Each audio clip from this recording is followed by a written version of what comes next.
Donc notre association est née à la fin des années 50, au lendemain de la Seconde Guerre mondiale, lorsque effectivement des jeunes de différents pays se sont réunis pour des chantiers solidaires, pour accompagner des familles à rénover leur logement et aussi pour réaliser des chantiers d'utilité collective, par exemple sur des bâtiments publics ou associatifs. Donc le rôle des compagnons bâtisseurs, c'est d'accompagner des personnes qui ont des difficultés pour faire les travaux dans leur logement, avec une aide technique, humaine, un soutien aussi moral, pour pouvoir aller au bout d'un projet de travaux qui ne peut pas se faire parce que les personnes n'en ont pas les moyens financiers, ou sont parfois découragées, ou ne savent pas faire, comment s'y prendre. Et donc nous, notre rôle en fait, c'est d'apporter ce soutien pour leur permettre à un moment donné de pouvoir aller au bout d'un projet de travaux et du coup de vivre mieux chez eux. Bonjour Thyssen, c'est Sandrine des compagnies bâtisseurs. C'est un soutien à la fois humain, financier et technique. On aide à définir les travaux, on donne des conseils, on ne choisit pas la place de la personne, mais c'est vrai qu'on apporte un savoir-faire et des conseils qui peuvent permettre d'aboutir à un projet de travaux qui soit aussi viable. Nous faisons des chantiers de seconde œuvre, principalement peinture, papier peint, fabrication d'étagères et des chantiers un petit peu plus importants, notamment d'isolation thermique, placo, sécurisation électrique, réparation de plomberie principalement. Je suis animateur technique au compagnon bâtisseur. Voilà, donc je m'occupe de toute la partie technique du chantier.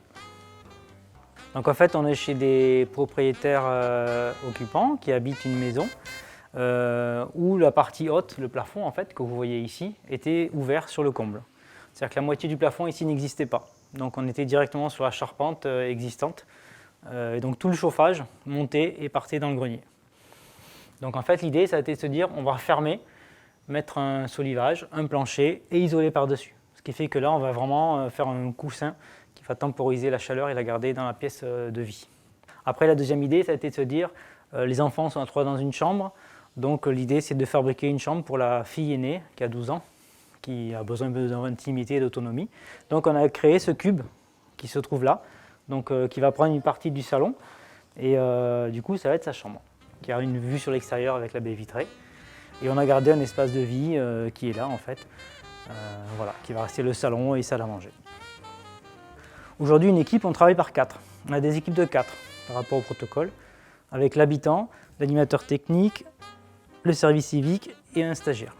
Par notre geste, c'est-à-dire le fait de faire avec les personnes les travaux, de faire ensemble avec les habitants qui participent à hauteur de leurs possibilités aux travaux en eux-mêmes, c'est aussi un soutien moral dans le sens où la personne est impliquée dans son chantier, donc elle a la fierté d'avoir fait, de faire avec nous, d'apprendre et puis effectivement de voir arriver et aboutir un projet qui est important pour elle et pour sa famille.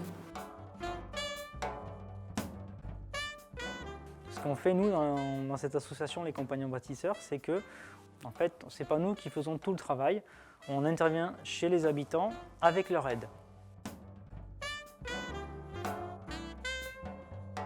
On est une ressource pour trouver des financements permettant de financer les travaux, que ce soit en main-d'œuvre ou en matériaux, puisqu'on a un certain nombre nous, de soutiens financiers, de partenariats qui nous permettent d'intervenir et on recherche aussi des financements complémentaires pour boucler les plans de financement des travaux.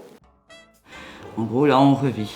On revit, on a du chauffage, nos enfants sont contents, donc pour nous, c'est le principal. Moi et mon conjoint, on a notre emploi. Lui, il est en 3-8, donc dès qu'il rentre du travail, il vient aider pour faire le chantier. Et moi, je me lève à 4 h du matin, je commence à 6 h. Et dès que je rentre à 15 h, j'attaque le chantier aussi. Et on ne voyait pas ça autrement, de toute façon, que d'aider à construire notre maison.